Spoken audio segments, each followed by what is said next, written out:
Ujian. Jika bukan kerana ujian, manusia tidak akan belajar dari kejatuhan. Manusia tidak akan faham bagaimana caranya untuk bangkit berdiri dengan kakinya sendiri. Nukilan kata Idin Ramli. Dengan lafaz Bismillahirrahmanirrahim pembuka bicara, Assalamualaikum warahmatullahi wabarakatuh. Salam sejahtera, salam Malaysia Madani, dan salam nadi ilmu amalan membaca. Pohon pepaya tiada berduri, tumbuh bersama bunga melati. Wahai kawan yang baik pekerti, izinkan saya perkenalkan diri. Nama saya ialah Nur Amira Frizan Hamidi Muhammad Isa. Saya berumur 11 tahun. Saya bersekolah di Sekolah Kebangsaan Air Tawar yang terletak di daerah Majong, Perak Darul Rizwan. Kod sekolah saya ialah ABA 1006. Hobi saya ialah membaca buku dan melukis. Manakala cita-cita saya pula ialah ingin menjadi seorang guru. Setiap yang baik perlulah dikongsi. Setiap yang buruk perlulah dijauhi. Maka saya amat teruja dan berbesar hati untuk berkongsi cerita mengenai sebuah buku hebat yang syarat dengan pengajaran, inspirasi dan pedoman yang bertajuk Berakhirnya Mendung Kelabu. Buku ini adalah buku karya motivasi yang ditulis oleh Encik Muhammad Idin bin Ramli atau nama penanya Idin Ramli.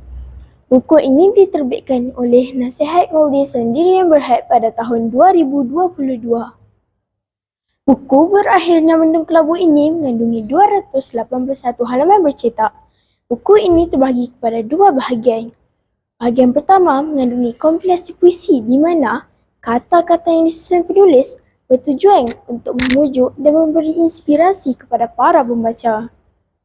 Bahagian kedua pula merupakan cerpen kisah benar yang berlaku kepada penulis dalam menghasilkan karya pertamanya yang bertajuk Hati ke Hati, di mana pastinya terdapat pelbagai onak dan duri yang ditempuhinya sehinggalah beliau berjaya mengukir nama sebagai penulis buku yang terkenal dan berjaya.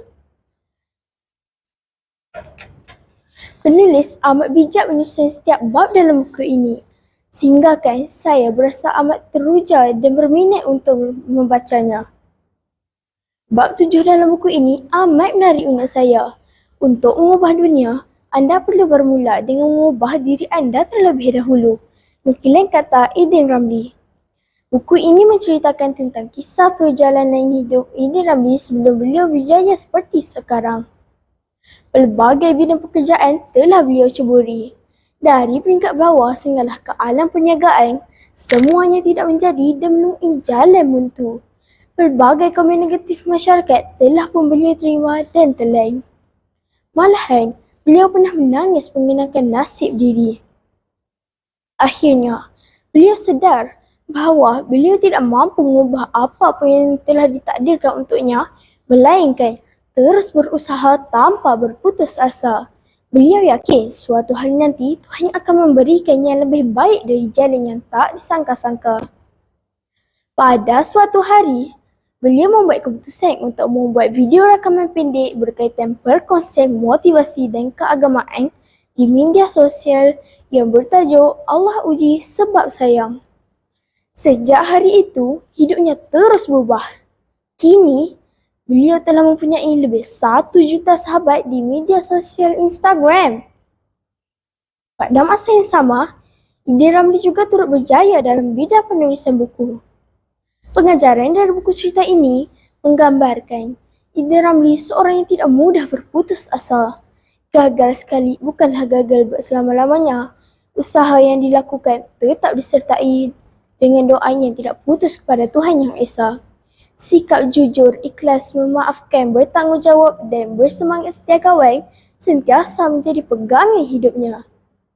Tanpa melupakan golongan yang susah, Idin Ramli juga turut berkongsi rezeki yang diperolehinya. Semoga nilai baik ini menjadi contoh dan teladan kepada kita.